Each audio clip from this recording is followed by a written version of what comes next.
যাওয়ার সময় টোটো করে যাওয়ার তো সময় এখানে দেখো লাল লাল ঝাল ঝাল টোটো করে খাসির যাওয়ার মাংস সময় বাড়িটা দেখবে, মামি সকাল তাহলে সকাল রান্না করেছে, ভাত আর হচ্ছে স্যালাড। তো এখন এগুলো খাওয়া দাওয়া করে আমরা বেরোবো।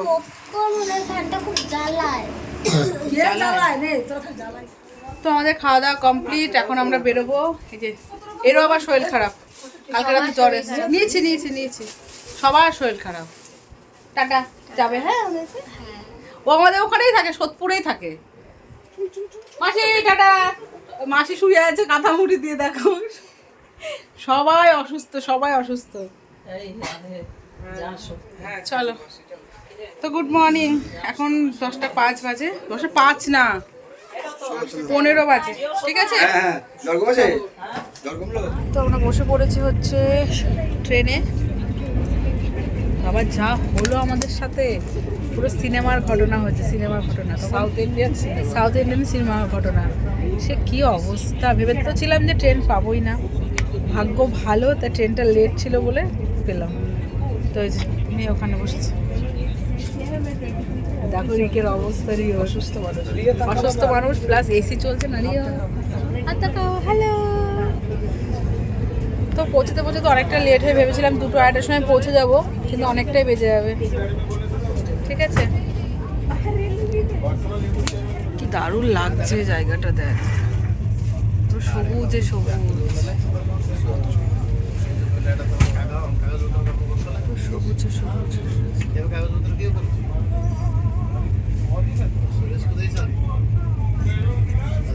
তো আমরা হচ্ছে খড়গপুর স্টেশন পৌঁছে গেছি, কিন্তু প্রচণ্ড ঠান্ডা এসিটায়। এ তো আবার জ্বর এসছে, ওকে ওষুধ খাওয়ালো, আর মেয়েরও ঠান্ডা লাগছে। খুব বিরক্ত লাগছে, সাই করে এসি জ্বলছে। তো আমাদের একটা খাবার নেওয়া হয়েছে, প্রথমে অর্ডার দেওয়া ছিল না, তারপর অর্ডার দিল, একটাই নিয়েছি, ননভেজ। তো এখানে আছে হচ্ছে চিকেন, ডাল, একটা ভাজা, রুটি, ভাত আর একটা দই। বিয়ে এই বিয়ে নিয়ে অনেক মাস ধরে মনের ভেতর একটা অন্যরকম চিন্তাভাবনা ছিল, অন্যরকম ফিলিংস ছিল যে বিয়েতে যাব, খুব মজা করব, আনন্দ করব, সবার সাথে দেখা হবে। কোনো অকেশন ছাড়া কিন্তু সবার সাথে দেখা হয় না। তো বিয়েতে সবার সাথে দেখা হয়েছে, মজাও করেছি, কিছুটা আনন্দ করতে পেরেছি, কিছুটা আনন্দ মেয়ের শরীর খারাপ, নিজের শরীর খারাপের জন্য হয়নি।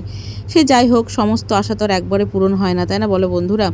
কিন্তু কি বলো তো, কিছু আনন্দ কিন্তু সুখের হয় না। যেমন ধরো, আনন্দ করতে গেছি, মেয়ের শরীর খারাপের জন্য একটু নিরানন্দ হয়ে গেছে, আমারও শরীর খারাপ হয়ে গেছে, অতটা মানে মন খুলে আনন্দ করতে পারিনি, মনের ভেতর একটা টেনশন ছিল, দিদির ছেলে শরীর খারাপ ছিল। তো বাড়িতে এসে যে 2 দিন রেস্ট নিয়ে সংসারের কাজগুলো করব, সেটাও না, সে আমাকেই করতে হচ্ছে।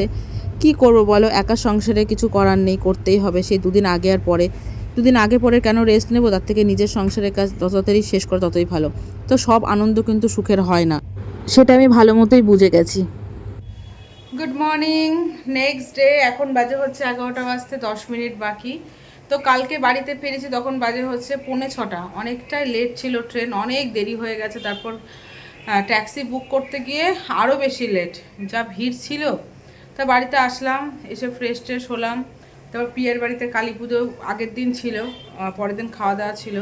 তো সেই রূপা খাবার এনে দিল, তো বাড়িতে মানে খাওয়া দাওয়া করলাম। আর আমার ক্যামেরা অন করতে ইচ্ছে করছিল না, কারণ প্রত্যেকটা মানুষের। Good morning, next day. কালকের কন্টিনিউ ভিডিওটা করতে পারিনি, কালকে বাড়িতে পৌঁছালাম তখন বাজে হচ্ছে 5:45।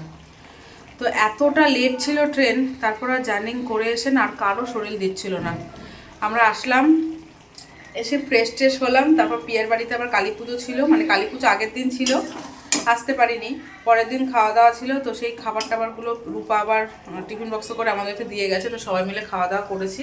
বদ্দি খায়নি, ট্রেনে যে খাবারটা ছিল রুটি, ওটাই বদ্দি খেয়েছিল বলে বদ্দি আর খায়নি। দিদির ছেলের শরীর খারাপ, তো এখন হচ্ছে দেখা ভাবলাম থাক, পরের দিনই তোমার সাথে দেখা করবো। তো এখানে রান্নাবান্না হয়ে গেছে, ওদিকে বদ্দি চলে যাবে। কি বলো তো, আমারও বেত হয়ে যাওয়ার কথা ছিল, মানে আজকে না, মানে পরের দিন মানে কালকে যাওয়ার কথা ছিল, যে একসাথেই চলে যাবো, আমিও গিয়ে 2 দিন থেকে আসবো। মেয়ের পরীক্ষা টরীক্ষা হয়ে গেছে, এখন তো আর স্কুল টুল নেই। কিন্তু এতটাই শরীর খারাপ, মেয়েরও ধরো কাশি টাশি, ভালো লাগছে না, আর আমারও আর ভালো লাগছে না যে আমি আবার এখান থেকে এসে একদিনের মাথায় বাড়িঘরের যা অবস্থা, সমস্ত কিছু গুছিয়ে আবার যাব। আর ভালো লাগছে না। এদিকটা পুরো গুছিয়ে টুছিয়ে শরীর সুস্থ করে রেস্ট নিয়ে তারপর যাবো আবার একটু কদিনের জন্য বাপের বাড়িতে। তো বদ্দির মধ্যে একদিন থাক, বলছে না ছেলের শরীর খারাপ, ওখানে গিয়ে ডাক্তার দেখাবে। এখানেও বললাম ডাক্তার দেখাতে, কিন্তু তাহলে তোকে থাকতে হবে। বলছে না বাড়িতে গিয়েই ডাক্তার দেখাবো। ছেলেটা খেতেই পাচ্ছে না, বমি করছে, জ্বরও আসছে, কী যে করবে, এর জন্য বললাম আমি চলে যাবো। তা ও একটা ট্রেনে বেরোবে, আর এদিকে আমি কাজবাজগুলো কমপ্লিট করছি। রান্নাবান্না হয়ে গেছে, চারিদিকে সমস্ত কিছু ছড়ানো, সমস্ত কিছু ছড়ানো। ট্রলি এখন ধরবো না, ট্রলি থাক। কিছু জামাকাপড় সব কাচো করে ছাদে মেলে দিয়ে আসলাম।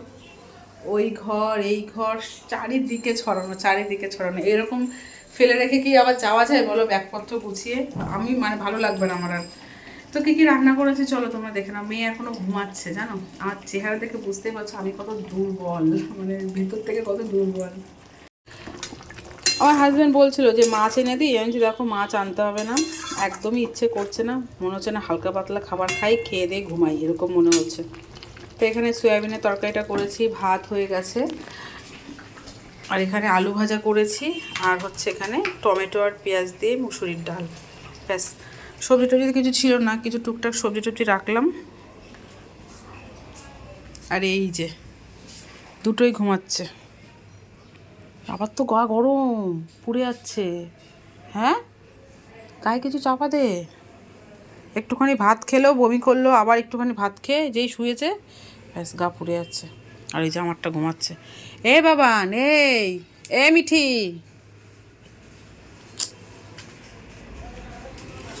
11টা বাজে। চলো কাজ বাজ কমপ্লিট করি। এখন বাজে হচ্ছে 1:30। তো একটা ট্রেনটায় বর্দি যাওয়ার কথা ছিল, মানে 12টার সময় বেরোনোর কথা ছিল। তো যাই হোক কোনো কারণে ও পারলো না বেরোতে। আসল কথা আমার হাজব্যান্ড ভেবেছে ওলা করে নিয়ে যাবে, কারণ অটো চেঞ্জ করবো, বাচ্চাটার শরীর খারাপ। তো ওলা বুকই হচ্ছে না, এমন বাজে পরিস্থিতি। ওলা উবের আর হচ্ছে কি কী যেন একটা আছে না, যাত্রী সাথী, একটা তো বুক হচ্ছে না। তারপর যাই হোক একটা ট্রেনটা যেতে পারলো না। তা বললাম ঠিক আছে 2টো ট্রেন যাস। তো তারপর বুক হলো, এই জাস্ট এক্ষুনি বেরোলো। আর এখন হচ্ছে আমি এই ঘরটা পরিষ্কার করব, এই জিনিসগুলো সব ঠিকঠাক করব। আর এই বিছানাও ঠিক করিনি, এতক্ষণ ওরা সব শুয়েছিল। মেয়ে স্নান হয়ে গেছে, মেয়ে আবার এই জামাটাই পরলো। দাঁড়া, তোর কপালে আছে আজকে, খোল তাড়াতাড়ি জামা। আর এখানে এই টেবিলগুলো সব পরিষ্কার করলাম বন্ধুরা, প্রচণ্ড ধুলো ছিল, গাছগুলোর মধ্যে ধুলো পুরো একদম সাদা হয়ে আছে। সেগুলো পরিষ্কার করে জল টল দিলাম, বিকেলে হচ্ছে ওইগুলোর মধ্যে জল দেবো। আর এই রান্নাঘরটা পরিষ্কার করলাম, পরিষ্কার বলতে কি মোছা হয়ে গেছে, গ্যাস ট্যাস মোছা হয়ে গেছে।